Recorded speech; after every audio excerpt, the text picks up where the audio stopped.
Hello, everyone. It's Graham Cave with another My Music. Now, I have two people coming into the studio today, which means that I will need to get rid of all of this paraphernalia that's going around. That's the dog in the background. Do excuse him. He's just decided to find his tail and chase it, which is a wonderful thing. Whilst I bring the guests in, do watch this video from Analog Trash, and we'll be back in a minute with Kalen and Bentley, and we'll talk music. Until then, this.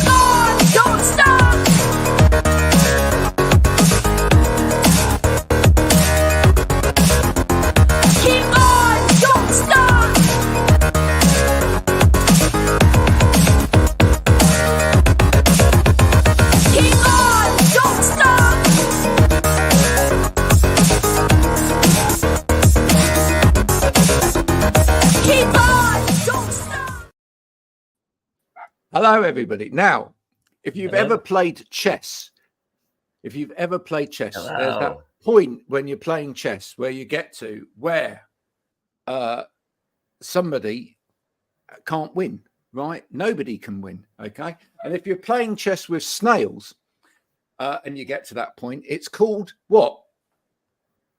A snailmate. Snailmate. Snailmate. It's Snailmate. Right. See? That's right. And that's not where the name of the band came from. As if chess wasn't slow enough. Yeah, right? Absolutely. Where did you pick that name up from? Oh, it was probably over 6 months of finding that name. It took us forever. We knew we wanted snail in our name, and then we literally put every word after snail, and then finally one day I was really tired and I was like, oh, Snailmate. And that was it. I mean, there's a great artist out there, female artist out there called Snailmate, isn't there? She's tremendous. Did you find a lot of other snails out there when you were looking at names?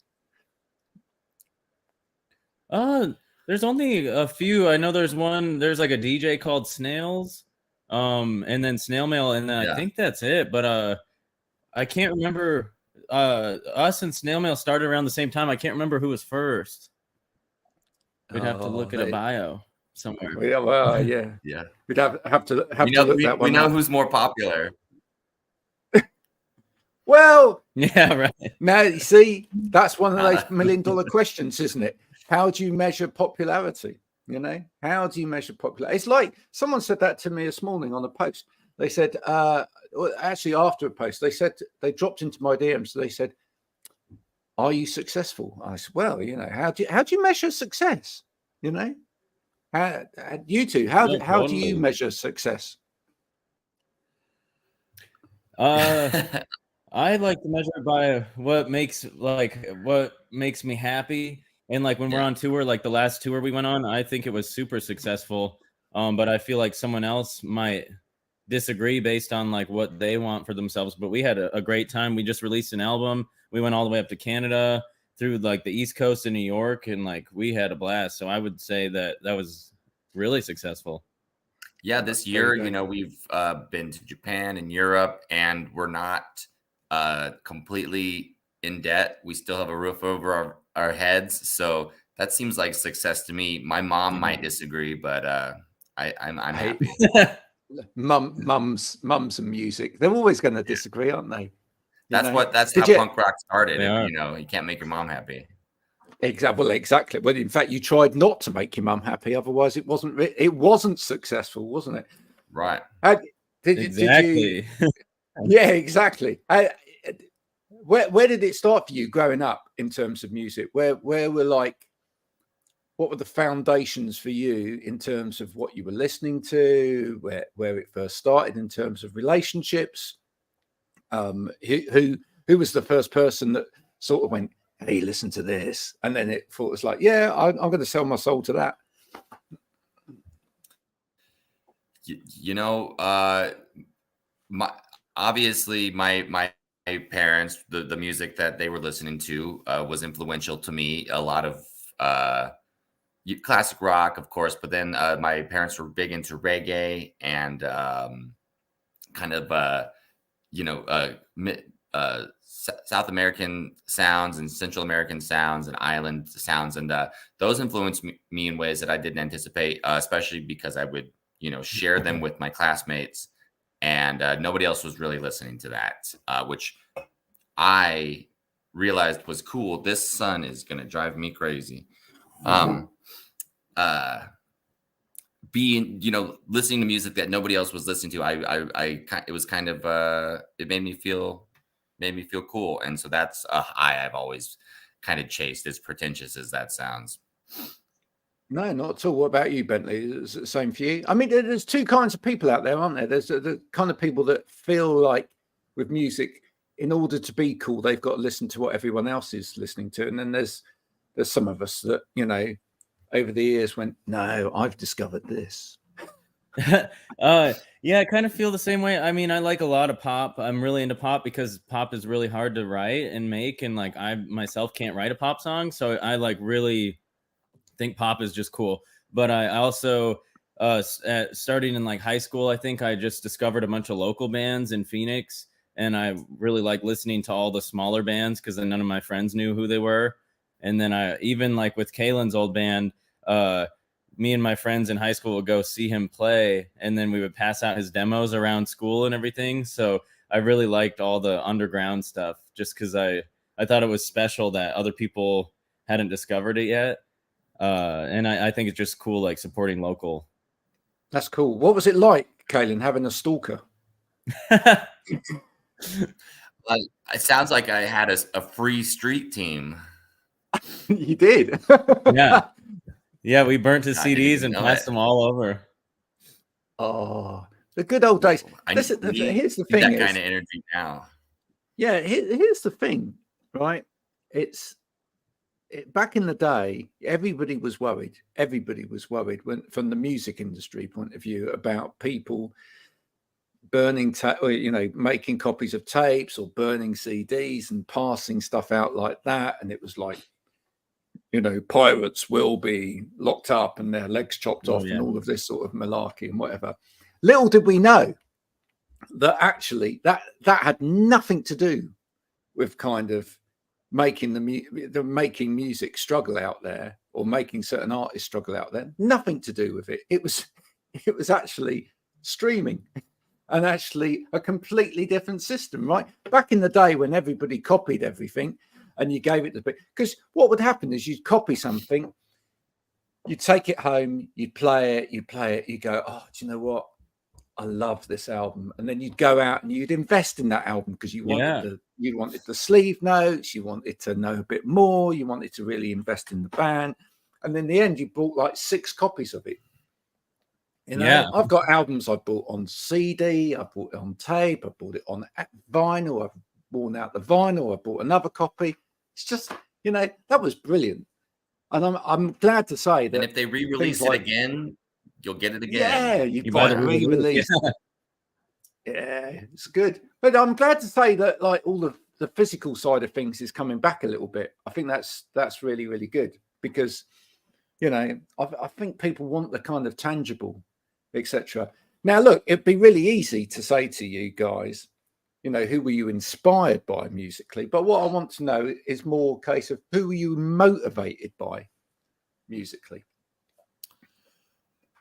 When we see bands, there's, 2 camps of bands. There's ones that are still going and they are just kind of the band in name. It's the lead singer and then whoever the fuck behind him. But when you see a band that is the core lineup that has been doing it strong for God knows how long, that is really inspiring to be able to continue to, dip into the well of creativity with just your people and have that really special chemistry. And that's something that Bentley and myself are motivated by and aspire to achieve, and to be able to make music together for a long time, and hopefully it never gets stale.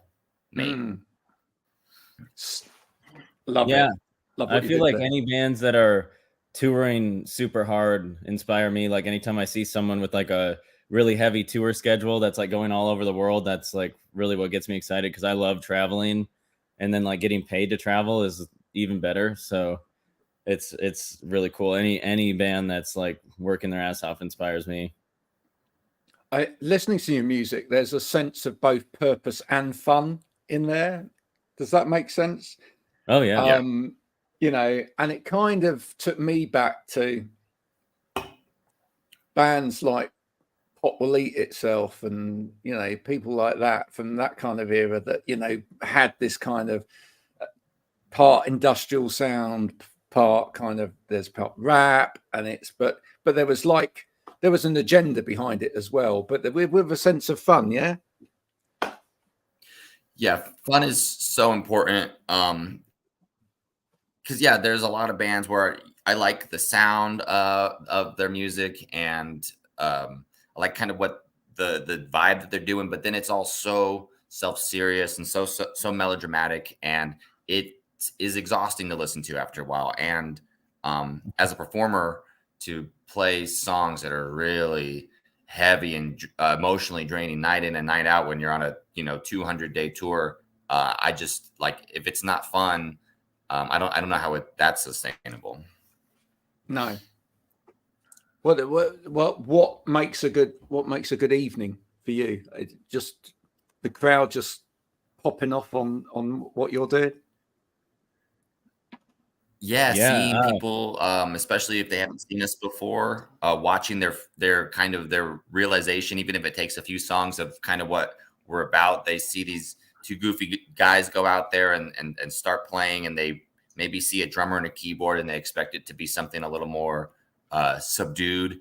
And then we come out the gate and start rapping and screaming in their face, and you see them kind of get, Stockholm syndrome by the end of the show, and they're loving it when at first they were confused, and that's really fun seeing the smiles. It's really fun when my girlfriend's in the audience, and she's been in a couple shows where she's heard people that haven't seen or heard us before, like talking shit about us before we play, and they're like, oh, this band is gonna suck, or like at one point I had like a man bun, and they're like, that man bun means this band's gonna suck and stuff, and then they were all just like talking trash, and she was just standing there like acting like she didn't know us, and then at the end she was like, oh, some guy just bought a t-shirt from you, and he was talking shit before you started playing, and then like we converted him to a fan like in the half hour we played. So I love that so much. I love that as well. We got Richard listening. Richard says he's challenging you for the laziest man in the world, but he says he can barely raise himself to type it. And then oh no, competition. There you go. Where did that come from? The laziest man in the world. Where did you develop that kind of moniker? It's a lot of it is in response to Bentley over here, and the way that he his attempts to either motivate me or kind of degrade me.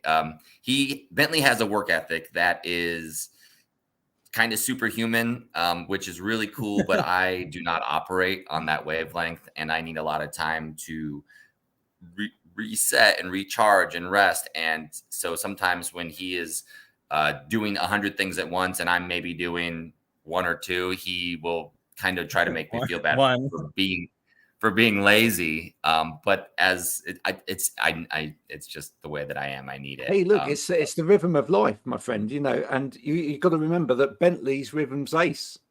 Mm-hmm. That's a little catch-all for people that know that particular band. Now, look, on one of your tracks on this album, you copy me. I've had this joke for years, right? You nearly copy me, right? For years and years and years. When I was in the band, like years ago, because I'm really innately rubbish when it comes to like technical side of music. Now, I play everything by ear, and I used to joke, right. But I used to joke because people would say, what key's it in? The rest of the band would say, what key's it in? And I'd say, it's in the key of Yale, because over here we have a lock company that make keys called Yale, and I just thought that was pretty good, right? Because Yeah. But you've taken it a step further, right? What is it you say on the track? I say it's be silly. Be silly. This is in the key of Be Silly. Love it. Oh. Yeah. We need Kalen that. also doesn't know what Kalen doesn't know any music theory or anything, so it's really cool working with him because he'll write these riffs and stuff, and then people will ask to like remix our song or anything, and they're like, "What key is it in?" And he's like, "I don't know," and then people just have to figure it out. But there was this guy we met in South Dakota like 6 or 7 years ago, and he can play anything on piano and read any music and play everything, and he begged Kalen to never learn because he's like, I can't write music, I can only read music. So this guy like begged Kalen to never learn any theory, and I really listened to him and was like, please, Kalen, keep your thing going. This is great. Well, do you know what? I feel like even those people that can write songs and do know the theory, I think sometimes you can lose something in the knowledge. Right. Totally. I agree. Yeah. There's been times, whether writing with Bentley or writing with someone else where, they'll say like, so after this part, this is how it's supposed to go next before we've ever written it. And it's like, oh, I disagree. It's not, no song is supposed to do something, and that's kind of the blank canvas that we try to operate on. Like it can do whatever the fuck we want because this is a Snailmate song, Yeah. And that's why you have like dum dum dum dum dum dum. Ah! Yeah, exactly. And a lot of it was kind of came from my ignorance as maybe a composer or as a theorist. But it's like Bentley's like, I don't know, like, how do we make this work? It's like we just do it, and then we practice it enough, and then we operate when we're playing live a lot of visual on each other, and then we just kind of figure it out. I love that. Yeah. And some of the songs we write and rewrite like 10 times before it's the song it's supposed to be. So my gosh. Yeah. Do you ever start a song and then you've literally written most of the song and then you go, actually, I'm a bit bored of that, and then you put it to one side and then it just becomes a bit of another song? Or yes, we've actually we've rewritten on this album, Stress Sandwich, the song Overwaiter used to be a song called The Waiter, and we were bored of it, but everybody at all of our shows asked us to play The Waiter, and we were so tired of playing it, so we just rewrote it into something we enjoyed doing. But it's like the same lyrics for the most part. It's just like completely different. Yeah, it was music. Originally like elevator music, and people kept requesting it. And it's like, okay, if you really want us to play this fucking song, we're gonna do it, but we're gonna do it really kind of in a grating way. And so that's where it was. Yeah. Elevate. Careful what you wish for. Brilliant. Yeah. Oh, we kept the same intro though, so when we start playing it, everybody thinks it's the same song, and then it's like everybody thinks it's the elevator music. Yeah. Which elevator in the world would you put your music into? Ooh. One I don't straight know. to hell. Do you know what? In Festival Hall in London, have you ever been to Festival Hall in London? Just as you come out of Waterloo Station, wait till you come over, guys. Right? You'll be straight off that train. You'll be straight into Festival Hall to do it. There's a lift in Festival Hall in London, and you go in, and it's a musical lift. No joke, right? Awesome. And you press the button, and if you're on ground floor, it goes up, obviously, and it's a choir. And as you press the button, it goes out. It's like, and it just keeps going up. Whoa. Right, yeah. And then when you get to the top and you come down, it does the same in reverse. And it's brilliant. And it's a whole choir doing it. Oh, that's really cool. That's awesome. And then of course, if you're someone like me, you get really into that. So you get in the lift and you keep everybody else out. You go, no, I'm playing with this. I'm going up and down, and I'm recording it, and I'm singing harmonies over the top of it. Oh, that's awesome. Like, there you go. So you should think about that. You should think about that particular piece of music. Maybe there's a lift somewhere in a department store or something. You could convince them to play your bit of music. We're gonna turn it into a video. Yeah. We're gonna make elevator music cool again. We're gonna reclaim it. Yeah. Fantastic. Where wouldn't you have your music played? Probably like Hallmark. Yeah, right. Yeah. What, a Hallmark film, Hallmark Christmas film. Yeah. Right. Well, we have a Yeah. Christmas song, but it would, it would probably play in like the disturbed teenager's room as like to show that they were troubled. There's definitely been some venues that we've shown up at where we're like, I don't know how our music is going to be received here. Yeah. Because when we first started, we played a couple shows that were like kind of chill environments, and we're like, we are going to tone our music down for this show, and we did it once or twice, and we're like, that sucked. We can't do that. We can't play Snailmate's not a lounge act, and we pretty much vowed since then to never do that. We're one volume. If we get turned down, we tell them we'd rather turn off. And so it's not for everywhere. It's definitely not a dinner crowd type of show. It's not a we tried. Not a baby black tie crowd. No, yeah. Uh-huh. Who writes the words then? Is that I do. You do, Kalen? Right. Mm-hmm. Oh, there. So Bentley, what's your favorite lyric of Kalen's? Oh gosh, there's a lot of good ones. I think one of my favorites is am I celebrating or medicating? I'll never know. That's a good one. Nice. I don't know.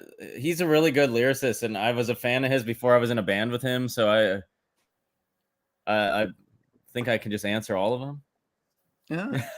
So so the question is, were you celebrating or medicating? Which were you doing at the time, or was it both? I think it was probably medicating. It's like The Laziest Man in the World, and like a lot of our songs where it seems like it's fun and silly, but it's probably more a coping mechanism and probably a little more depression. Yeah. Does it work? Does the music work for you like that?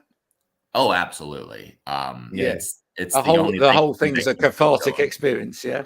Oh God. Yeah, and everybody has a lot of fun at the shows, and like everybody can relate because it's a lot of like sad lyrics, but the way we do it is so fun. Like people will be dancing and jumping around and laughing and just like vibing on how sad we all are, but like we're not sad. Wake up, I see myself, I get sad, I go to bed, I wake up, and like people like it's in so that's the kind of way we like to deliver the bad news.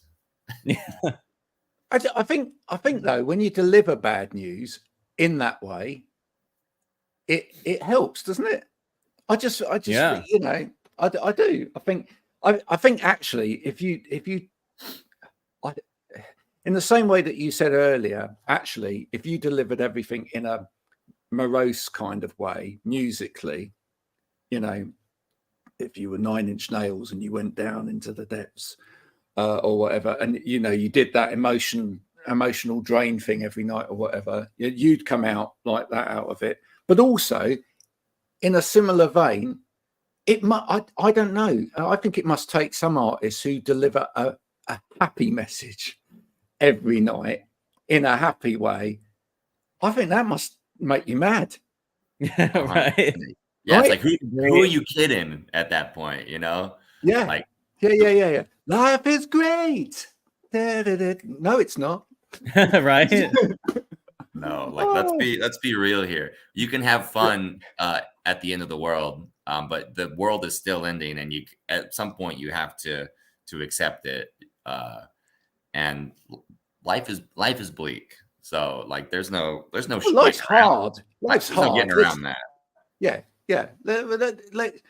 Even if it's not bleak, it's hard, right? Mm-hmm. Life's not an easy ride for anybody. And I just think, these people that have like got, I think you're right, Bentley. I think writing a pop tune is difficult, but I think a lot of people would struggle to deliver that kind of happy pop tune, you know. Oh yeah. Look at all of those pop bands that delivered those kind of, you know, feel good pop tunes. That's what their, you know, greatest hits are at. How many of those have had real issues? Because just going out there night after night singing, you know, da, da, da, da, da, da, everything's brilliant, da, da, da, Oh yeah, must drive you bonkers, you know. Yeah, they got to go backstage and do their own medicating for sure. They got to go backstage and then deal with the fact that, wow, life isn't quite as good as that, is it? And I've just been singing it to all of these people for the last, you know, well, there we go. Months. So yeah, it's great. Yeah. So let's take quick people if they haven't heard your album as of yet, which they probably haven't. Let's take people for a quick whistle stop tour. What are they going to hear? What are they going to expect of this Snailmate album? Stress Sandwich is 10 songs delivered in about 23 minutes. You know, it maybe closer to 28. It's 28. It's very fast. Yeah. Every song kind of has a different feel. There's no filler. No filler. Whether it's killer on is purpose. You know, subjective, but it's definitely fast. It definitely comes at you, and you're not gonna, from one track to the other, I think it'll keep you on your toes, whether you're dancing or fending it off. Either way, you will be on your toes. And within each song there's nice little melodic loops that just keep you coming in there and keep the attention and keep you going, and will become earworm, and you'll hate them for it. But you'll love them for it at the same time. So you'll be going round the house, round the bathroom, whatever, going, da, da, da, da, da. Oh, damn. Yeah. And everybody else in the house will be going, will you shut up? You keep singing the same thing over and over again. And they go, well, I'm blaming the laziest man in the world. Yeah. And that's right. That's fine. He doesn't care. So that's what people can expect from this album. Nope. Where do people get it? Where's the best place for people to get it so that they actually give you money? Snailmate.com. Yeah. Snailmate.com. We will send you. Yeah, we'll send you the Snailmate Stress Sandwich album. We got physical copies. We got it on tape, vinyl, CD, and also while you're there, you can pick up Stress Sauce, which is an amazing hot sauce. Life is hard, you know. Food. Can you really? Stress sauce? I didn't see it. Yeah. We won. Our hot sauce is made in Tucson, Arizona, but we won Phoenix Best of 2021. He's going to get it. He's going to get it. Now you see, look at that. Well, funnily enough, you see this. So you're competing now. This is my board, by the way. Okay, awesome. For anyone that hasn't seen this, there's the board, and the board is made up of. There we go. The board is made up of things that artists that have been on the show have sent me. And the other day, all the way from America as well. This is the wonderful Pilot. Okay. Who's an electro artist, and she sent me a bottle of her hot sauce the other day. So there we go. Well, we'll have to send you a bottle of ours now. Well, to have a hot sauce competition. My young guys, because a couple of my sons decided to turn it into a eating competition. The other day they had red cabbage, spiced red cabbage it was, with raspberry ripple ice cream and the hot sauce on the top. That sounds good. It was right. And one of them couldn't do it. But the other one did. Yeah. So definitely. And so it's on tape, it's on vinyl, it's on everything as well. Everything. So that's brilliant. So if you have if you have to stream it, please do. It's on everything. You know, those like fractions of pennies, they do help. Obviously, we'd love to send you a care package full of awesome merch, all the shirts and everything that we have. But if you have to stream it, like, we just appreciate you putting us in your ears for a little bit. And we now, have listen, just let me deal with this for a minute, okay? Yeah, just deal with this for a minute, right? Listen, folks, if you have to stream it, do that. But if you're gonna stream it, buy the merch as well, okay? The t-shirt, the hot sauce, the album, everything, because nobody makes any money out of streaming. Right? Nobody. So I've just dealt with that. Thank you. Just do it. And also on YouTube, we have a music video for 5 of the songs right now, but we're going to be making a music video for every song on the album. So if you find us on YouTube, it's just Snailmate. There will be a music video for every song on the album eventually. One of those music videos will be Snailmate on an escalator. That's right. That song. That's right. We got to do that. And taking over.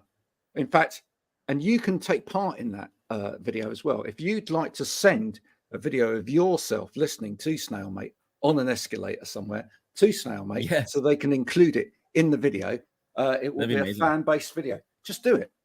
You know, get creative out there. That would be marvelous. If you could do that. That would be really cool. Be so cool. Yeah, we would love that. We'd love that. Elevator, escalator, stairs. One of those prize things for at the airport. The person that takes the video in the most amazing escalator. So if you can do it in the White House or anywhere, anywhere like that, that would be brilliant. That would be. So if you get arrested doing it and you can film yourself getting arrested, even better. Even better. Even better. That will go viral, right? And yeah, that's brilliant. Oh, do you know what? It's been an absolute pleasure talking to you guys today. Thank you so much. Really enjoy the album. No, thank you. You set the dog off. Thank you. There he goes. That's that I can't remember which song of yours that was, but thanks to the dog for his attempt at singing that particular song.